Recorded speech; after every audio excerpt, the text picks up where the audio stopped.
Hello दोस्तों, दीप edu world में आप सभी का स्वागत है। आज एक्सेल के एक विशेष टूल्स के बारे में, विशेष कमांड के बारे में मैं आपको बताने वाला हूं, जो कमांड आपके बहुत काम में आने वाली है। इसलिए आप वीडियो को बिना स्किप किए पूरा देखें। और यदि आप चैनल पे नए हैं तो चैनल को सब्सक्राइब करें और बेल आइकन प्रेस करें, जिससे कि आपको नए वीडियो का नोटिफिकेशन सबसे पहले मिल सके। तो चलिए शुरू करते हैं आज की क्लास। और आज की क्लास में मैं आपको बताने वाला हूँ माइक्रोसॉफ्ट एक्सेल की विशेष टूल्स पाइवट टेबल के बारे में। और पाइवट टेबल आपके किस काम में आती है? जैसे पाइवट टेबल का यूज अपन करते हैं बड़े से बड़े डेटा को एनालिसिस करने के लिए। और दूसरा होता है वीलुकअप फॉर्मूला, कि आपको वीलुकअप से किसी भी फाइल को लुकअप करना हो, मतलब देखना हो, किसी भी डेटा को आपको देखना हो। 1000 स्टूडेंटों का आपके पास में डेटा है, किसी एक स्टूडेंट की आपको फीस, उसकी एडमिशन डेट, उससे रिलेटेड जो भी इंफॉर्मेशन है, किसी एक स्टूडेंट की आपको देखना हो, तो या तो आप फाइंड करोगे, फाइंड करके भी आपको टेप टेप से आपको आगे जाके नेक्स्ट एनालिसिस करना होगा।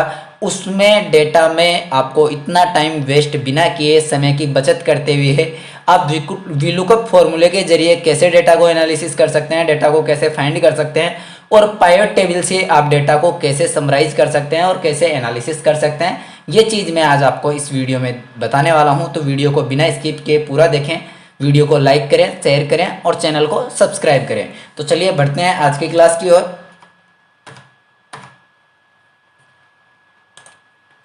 जैसे मेरे पास में एक ये प्रोडक्ट की फाइल है, जिसमें मेरे पास में प्रोडक्ट नेम है, इन्वेंट्री फाइल है ये। इस इन्वेंट्री फाइल में मेरे पास में प्रोडक्ट का नेम है, मैन्युफैक्चरर कंपनी कौन सी है, इन्वेंट्री अपने पास में, मेरे पास में स्टॉक में कितना अकाउंट है, कितनी दी क्वांटिटी इनकी है, और इनकी एमआरपी क्या है। अब मेरे को ये फाइंड करना है कि कौन सी कंपनी का कितना क्वांटिटी मेरे पास में है, टोटल स्टॉक कितना है। जैसे कि मेरे पास में ये बहुत बड़ी फाइल है, 900 के समथिंग, 900 से भी ऊपर आइटम है इसमें 2000 के समथिंग आइटम है, पूरे 2000 में 2000 के समथिंग आइटम है। 2000 के समथिंग आइटमों में मेरे को ये देखना है, जैसे कि मैं आपको एक बार जूम करके बता देता हूँ इसमें। जैसे कि ये है डॉक्टर विलमार वैक्सन का है, एक WSI का है स्टॉक, रेकवेक का है। इनका जो स्टॉक है, कौन सी कंपनी का कितना स्टॉक है, ये मेरे को देखना है कि कौन सी कंपनी का कितना स्टॉक है और कितनी क्वांटिटी में है। कौन सी क्वांटिटी मेरे पास में जीरो हो चुकी है और कौन सी क्वांटिटी का मेरे को स्टॉक और लाना है, कौन सी क्वांटिटी मेरे पास में आउट ऑफ स्टॉक है। ये सारी चीज़ें मेरे को फाइंड करना है। फाइंड करने के लिए मेरे को क्या करना होगा? फाइंड करने के लिए मेरे को डेटा को एनालिसिस करना होगा। डेटा को एनालिसिस करने के लिए मेरे को 2 दिन लग जाएंगे, यदि मैं सिंपल तरीके से इनको एनालिसिस करना चाहूँ तो चलिए 2 मिनट में मैं डेटा को एनालिसिस करना आपको सिखाता हूँ कि कैसे आप घंटों का काम मिनटों में कर सकते हो। चलिए शुरू करते हैं। और शुरू करने के लिए अपने को ये टेबल पूरी सिलेक्ट करनी है। पूरी सिलेक्ट करने के लिए यदि आपकी टेबल पूरी जुड़ी हुई है, एक टेबल दूसरी टेबल से जुड़ी हुई है, कंप्लीट डेटा आपका, बीच में किसी भी सेल का स्पेस नहीं है, किसी भी रो या कॉलम का स्पेस नहीं है, तो आप किसी भी एक सेल में क्लिक करके टेबल के में कंट्रोल के साथ में आप किसी भी टेबल का किसी भी सेल को सिलेक्ट करोगे और सिलेक्ट करने के बाद में कंट्रोल के साथ में ए प्रेस कर देना है। तो आपकी जो टेबल है, ओनली जिस टेबल में आपने डेटा एंटर कर रखा है वो टेबल टोटल ऑटोमेटिक सिलेक्ट हो जाएगी, मतलब एक साथ सिलेक्ट हो जाएगी। ना आपको माउस से सिलेक्ट करना है, ना शिफ्ट के साथ में एरो दबाना है, कुछ नहीं दबाना है, कंट्रोल के साथ में ए प्रेस करना है और आपका टोटल सिलेक्ट हो जाएगा, टोटल टेबल सेलेक्ट हो जाएगी। इसको सेलेक्ट करने के बाद में अपने को जाना है माइक्रोसॉफ्ट एक्सेल की इंसर्ट टैब में, और इंसर्ट टैब में पाइवट टेबल। जैसे ही आप पाइवट टेबल पे क्लिक करोगे, आपके पास में ऑप्शन आ जाएगा क्रिएट पाइवट टेबल, और इसमें choose the data that you want to analyse किस डेटा को आप करना चाहते हो, उस डेटा को आपको सेलेक्ट करना है, उस टेबल को आपको सेलेक्ट कर लेना है। जैसे ये अपन ने सिलेक्ट कर रखा था, सिलेक्ट करने के बाद में अपन ने पाइवट टेबल सिलेक्ट किया है, तो उसका एरिया ऑटोमेटिक सिलेक्ट आ जाएगा। अपने को कहाँ पे करना है? यदि इसी सीट पे करना है तो एक्सिटिंग वर्कशीट कर लेना है। यदि अपने को नई सीट पे डेटा को एनालिसिस करना है तो न्यू वर्कशीट ले लेना है और ओके कर देना है।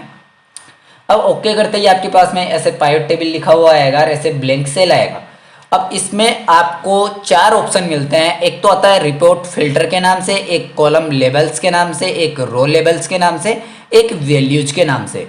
वैल्यूज में आपको जिस वैल्यू का टोटल करना है, जिस वैल्यू का अपने को टोटल करना है, या जिस कॉलम का अपने को टोटल करना है, उस कॉलम को अपने को यहाँ पे ला के रख देना है वैल्यूज में।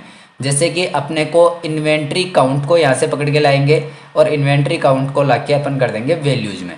मतलब एमआरपी को अपन ने कर दिया एक तो, और एमआरपी के साथ में इन्वेंट्री वैल्यू, इन दोनों का अपन ने टोटल कर दिया। तो यहाँ पे अपने को टोटल शो कर देगा एमआरपी 3,93,685 रुपये का अपने पास में टोटल स्टॉक है और 9,756 की क्वांटिटी में है। मतलब अपने पास में टोटल क्वांटिटी कितनी है, अपने पास में टोटल क्वांटिटी है 9,756 और एमआरपी है 3,93,685 रुपये। अब अपन ने क्या कर लिया, इसको यहाँ से हटा देते हैं।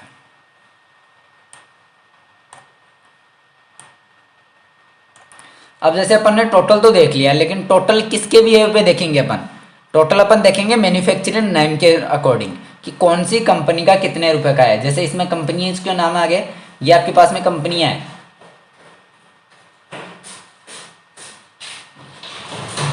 ये आपके पास में टोटल कंपनीज हैं। जिन कंपनीज का आपको डेटा एनालिसिस करना था, टोटल कंपनियां आपकी है, एडल है, वेक्सन होम्योपैथी है, भार्गव है, बेंजन है, रेक्वेग कंपनी है, WSG है, WSI है, हेपटगो, हसलेब, लॉर्ड्स, मेडिसिन और विजल।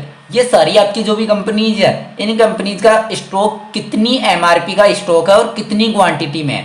जैसे अपन देखें रेक्वेग का स्टॉक कितना है, रेक्वेग का स्टॉक है आपके पास में 1,08,485 रुपये का और टोटल क्वांटिटी है आपके पास में 2,041 क्वांटिटी में। आपके पास में हसलेब की एक भी क्वांटिटी नहीं है, 840 है और समरी काउंट में ये 0 है। मतलब आपका 840 उसकी एमआरपी जो लिखी हुई है आपके पास में केवल वही है, उसके अलावा आपके पास में कोई स्टॉक नहीं है। फिर आपके पास में विजल में आपके पास में 2,555 एमआरपी का स्टॉक है और 171 की क्वांटिटी में। अब आपको प्रोडक्ट नेम के अकॉर्डिंग डेटा को एनालिसिस करना है, तो प्रोडक्ट नेम के अकॉर्डिंग रो फिल्टर में आप ले लो तो प्रोडक्ट नेम के अकॉर्डिंग आ जाता है। जब आपको प्रोडक्ट नेम के अकॉर्डिंग लेना होता है तो प्रोडक्ट नेम के अकॉर्डिंग लेते टाइम पे आपको रिपोर्ट फिल्टर से आपको इसको मैन्युफैक्चरिंग कंपनी को रिपोर्ट फिल्टर में ले लेना है, जिससे क्या होगा कि आप रिपोर्ट को फिल्टर कर सकते हो मैन्युफैक्चरिंग कंपनी के अकॉर्डिंग।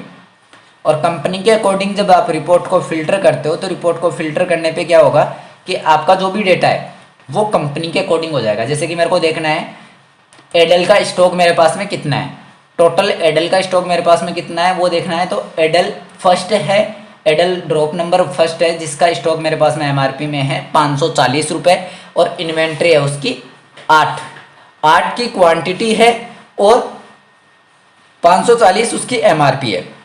ठीक है, टोटल एमआरपी 540 है और मेरे पास में टोटल जो है क्वांटिटी है 5 क्वांटिटी 7 क्वांटिटी है। जैसे 770 का है 5 क्वांटिटी है, ये 520 के हैं 7 क्वांटिटी है, या 810 के हैं 5 क्वांटिटी है।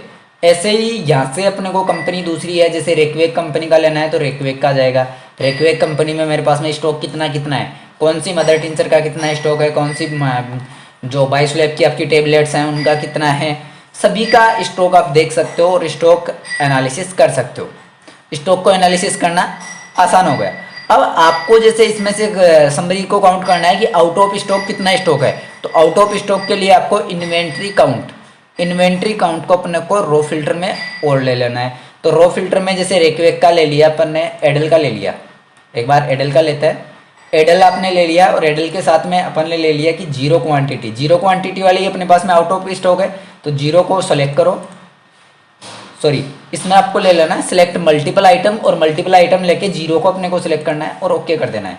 जो भी 0 है स्टॉक में वो आपके पास में शो कर देगा, 0 है उनका टोटल आपके पास में शो करेगा। इसके साथ ही यदि आप इसमें देखना चाहते हो 0 और 1 कितना है, तो आपके पास में आ जाएगा 0 और 1 का डेटा। टोटल आपके पास में 5 हैं, मतलब 5 ही क्वांटिटी है। इतने डेटा जो हैं इनमें 1 और 2 में, और आप यदि इनको सभी को सिलेक्ट नहीं करना चाहते, आप चाहते हो कि आपके पास में 6 से ऊपर कितनी क्वांटिटी है, मतलब जिनका डेटा आपके पास में 6 से ऊपर है उनका कितना था है, या 6 से ऊपर का नहीं देखते हैं अपन, देखते हैं जिनका भी 10 से 12 से 15 से ऊपर है। जैसे 61, 50, 51, 49 और 48, ये किस एडल नंबर का स्टॉक है अपने पास में। तो ये स्टॉक अपने पास में किसी का भी नहीं है, बाकी अपन ले लेते हैं इसमें जैसे 5 6 7 8। तो 6 7 8 किस किस की क्वांटिटी है? 6 क्वांटिटी है इन एडल नंबर की, मतलब 17 20 22 और 24 तो अपने पास में है क्वांटिटी, 6 की क्वांटिटी है, 270 की एमआरपी है उनकी। ये 6 है 17 नंबर जिसकी एमआरपी है 270 एक क्वांटिटी की, और एक क्वांटिटी की एमआरपी 270 है, और इसकी 6 क्वांटिटी है अपने पास में। एडल 20 का है, इसकी 250 एमआरपी वाले हैं, 6 है। ऐसे ही एडल 24 है, 270 की एमआरपी है और 6 क्वांटिटी में है। ऐसे अपन डेटा को एनालिसिस कर सकते हैं मात्र 2 मिनट में, जिसमें अपने को घंटों लगते हैं उसको अपन ने पाइवट टेबल के जरिए अपन ने इसको एनालिसिस कर लिया, वो भी मात्र 2 मिनट में। पाइवट टेबल में अपन ने सीख लिया कि डेटा को एनालिसिस कैसे किया जाएगा। अपने को किसी भी डेटा को एनालिसिस करने के लिए मतलब टोटल अपने पास में कितनी क्वांटिटी है, कितना स्टॉक है, कौन कौन सी एमआरपी का कितना कितना स्टॉक है, ये सब चीज़ें अपन ने पाइवट टेबल के जरिए इस इन्वेंट्री से फाइंड कर ली। अब अपने को इसमें से फाइंड करना है किसी विशेष SQID का स्टॉक अपने को देखना हो, तो उसके लिए अपन VLOOKUP फॉर्मूले का यूज भी कर सकते हैं, या फिर इस SQID के जरिए अपने को डेटा किसी अदर सीट पे लेना है। जैसे इस सीट पे मेरे को डेटा लेना है, और डेटा लेना कहाँ से है? सीट नंबर इन्वेंट्री से, इन्वेंट्री वाली सीट से मेरे को डेटा लेना है, यहाँ पे लेना है। तो यहाँ पे लेने के लिए मैं क्या करूँगा कि डेटा वहाँ से ऑटोमेटिक फिल्टर हो जाए यहाँ पे, कि वहाँ पे जो भी चेंज करूँ वो चेंज यहाँ पे हो जाए। तो VLOOKUP से अपन को डेटा उठाना होता है जिसमें कि चेंजिंग ऑटोमेटिक रहती है। तो अपन यहाँ पे देखते हैं, अपने को इस सेल में कोई डेटा लेना है, तो इस सेल में डेटा लेने के लिए अपन टाइप करेंगे इक्वल VLOOKUP, और जैसे ही आप VLOOKUP टाइप करोगे, एक बार जूम कर लेते हैं इसको, जैसे कि यहाँ पे अपने को डेटा लेना है, VLOOKUP से अपने को डेटा लेना है, तो इक्वल लगा के आपको VLOOKUP टाइप करना है, और VLOOKUP टाइप करके ब्रैकेट ओपन करना है। अब फर्स्ट आपको लुकअप वैल्यू देखनी है, लुकअप वैल्यू जो वैल्यू इसमें आएगी उसके जरिए अपने को यहाँ पे वैल्यू लेनी है। और लेनी कहाँ से? अपने को इन्वेंट्री वाली सीट से अपने को लेनी है। तो इन्वेंट्री वाली सीट को सिलेक्ट करके कंट्रोल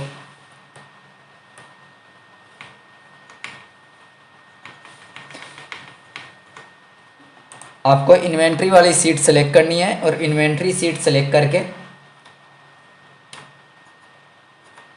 आपको टोटल टेबल को सिलेक्ट कर लेना है। टोटल टेबल को सिलेक्ट करने के बाद में आपको F4 प्रेस करना है, जिससे कि ये टेबल आपकी लॉक हो जाए। और टेबल को लॉक करने के बाद में आपको कॉमा लगाना है, और कौन से कॉलम का आपको डेटा देखना है। जैसे अपने पास में है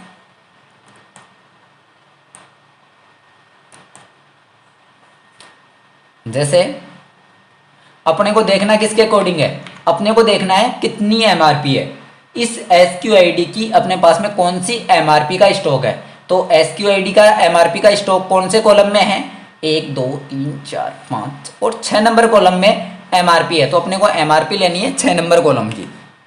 इस सीट से उस सीट पे अपने को एमआरपी लेनी है किसी भी एक SQID के अकॉर्डिंग, और SQID के अकॉर्डिंग क्या लेना है? 6 नंबर के डेटा से, मतलब एमआरपी वहाँ पे अपने को इंसर्ट करवानी है। इस SQID का कौन सी एमआरपी का स्टॉक अपने पास में है, तो अपने को वहाँ पे ओनली SQID टाइप करना होगा, कॉमा लगाओ। कॉमा लगा कि आपको ये ट्रू वैल्यू लेनी है, इसके लिए अपने को 0 लगाना है, ब्रैकेट क्लोज करना है और एंटर दे देना है। जैसे ही अपन एंटर देंगे NA शो करेगा, क्योंकि यहाँ पे अपन ने कोई भी SQID नहीं डाल रखी है। अब जैसे 32 60 59 एक SQID है अपने पास में 32 60 59, ये जैसे ही डाला तो इसकी एमआरपी कितनी है? 165। अपन दूसरी SQID लेते हैं 32 70 76, इसकी एमआरपी है 250। अब ये राइट वैल्यू दिखा रहा है या रॉन्ग वैल्यू दिखा रहा है, इसके लिए अपन इस SQID को यहाँ से कॉपी करते हैं और इस पे जाके कंट्रोल ऐप से अपन फाइंड करेंगे, कंट्रोल व्यू करेंगे और फाइंड करेंगे। ये आ गई SQID 32 70 और 76। इसकी एमआरपी देखने के लिए अपन इसी सीट पे देखेंगे कि इसकी एमआरपी कितनी है। एमआरपी अपन देखेंगे तो एमआरपी इसकी है 250, वहाँ पे भी 250 ही लिया था। जैसे अपन इस SQID का वहाँ पे लेते हैं डेटा 49 90 57। अब 49 90 57 यहाँ पे डालेंगे और यहाँ पे उसकी एमआरपी बता देगा कि इस एमआरपी का स्टॉक अपने पास में कौन सी एमआरपी का है, सॉरी इस SQID का स्टॉक अपने पास में कौन सी एमआरपी का है। तो आपको यदि डेटा को एनालिसिस करना है, आपसे जैसे सिस्टम जनरेटेड एक सॉफ्टवेयर जनरेटेड देता है ऑफिशियली सॉफ्टवेयर देते हैं आपको कि उसमें अपन डेटा को फाइंड कर सकते हैं कि कौन सी एसक्यूआईडी का कौन सी एमआरपी का कितना स्टॉक है अपने पास में। तो वो अपन वीलुकअप से एक्सेल में भी अपना खुद का सॉफ्टवेयर बना सकते हैं जिसमें कि अपन लॉक कर देंगे सेल को, उसमें चेंजिंग नहीं होगा। जिसमें अपने को चेंजिंग करनी है उसको अपन चेंज करेंगे, उस चेंजिंग के आधार पे अपने को डेटा शो कर देगा। तो इसमें जैसे कि अपन ने एसक्यूआईडी का देखना है, अपन से अपने जहाँ पे भी आप वर्क करते हो आपके मालिक ने बोला कि 49,90,57 इस एसक्यूआईडी का कौन सी एमआरपी है, अपने स्टॉक में जो माल है वो कौन सी एमआरपी का है। जैसे एमआरपी चेंज हो जाती है साल 2 साल में, तो उसका जो प्रोडक्ट आईडी है उस प्रोडक्ट आईडी से आपको एमआरपी देखनी है अपने पास में कौन सी एमआरपी का स्टॉक है, या फिर कौन सी एमआरपी का कितना स्टॉक है, ये भी अपने को देखना है। तो ये देखने के लिए अपने को करना क्या होगा, ओनली वीलुकअप फॉर्मूला लगाना है। वीलुकअप फॉर्मूला लगाना बिल्कुल आसान है। वीलुकअप फॉर्मूले को नॉर्मल आप किसी भी इंस्टीट्यूट वाले को जाके पूछते हो तो वीलुकअप फॉर्मूले के लिए ज़्यादातर जो लोग इसके बारे में अच्छी तरीके से जानते नहीं है, इसकी अच्छी से प्रैक्टिस नहीं है जिन लोगों की, वो लोग आपको बोलेंगे कि यार वीलुकअप फॉर्मूला बहुत हार्ड होता है। ये बिल्कुल भी हार्ड नहीं है, बिल्कुल सरल फॉर्मूला है। ये एक बार आपको समझ आना चाहिए। जैसे ही आपको समझ आ जाएगा, समझ में आने के लिए बिल्कुल सिंपल तरीका है। आपको जहाँ पे भी डेटा लेना है, जैसे मेरे को यहाँ पे डेटा लेना है, इक्वल करेंगे, इक्वल लगा के फॉर्मूला एंट्री स्टार्ट होती है और उसके लिए अपने को करना है वीलुकअप टाइप कर देना है। वीलुकअप टाइप करके अपने को करना क्या है, फर्स्ट में लुकअप वैल्यू, कहाँ से अपने को वैल्यू देखनी है, किस सेल में अपन कौन सी वैल्यू टाइप करेंगे जिसके अकॉर्डिंग अपने को डेटा शो करना चाहिए। तो पहले अपने को डेटा यहाँ से लेना है, इसमें जो भी वैल्यू डालेंगे उसका डेटा अपने को वीलुकअप वाले सेल में शो करना चाहिए। ठीक है, कॉमा लगा दो। जो टेबल है, जिस टेबल से आपको डेटा उठाना है उस टेबल को सिलेक्ट कर लो। जैसे ये टेबल है, इस टेबल को मैंने सिलेक्ट किया, इस टेबल को टोटल को सिलेक्ट किया। टोटल को सिलेक्ट करके अपने को F4 लगा देना है कि टेबल को यदि अपन ड्रैग करते हैं वहाँ पे फॉर्मूले को तो उसमें कोई भी एरर शो नहीं करे। फिर कॉमा लगा देना है। कॉल से कॉलम का आपको डेटा लेना है, जैसे कि आपको डेटा लेना है ऐप कॉलम का। ऐप कॉलम कौन से नंबर का कॉलम हो गया वो नंबर आपको काउंट करना है। 6 नंबर का कॉलम है तो 6 यहाँ पे टाइप कर देना है। उसके बाद में आपको सिंपली 0 लगा के शिफ्ट के साथ में ब्रैकेट क्लोज करना है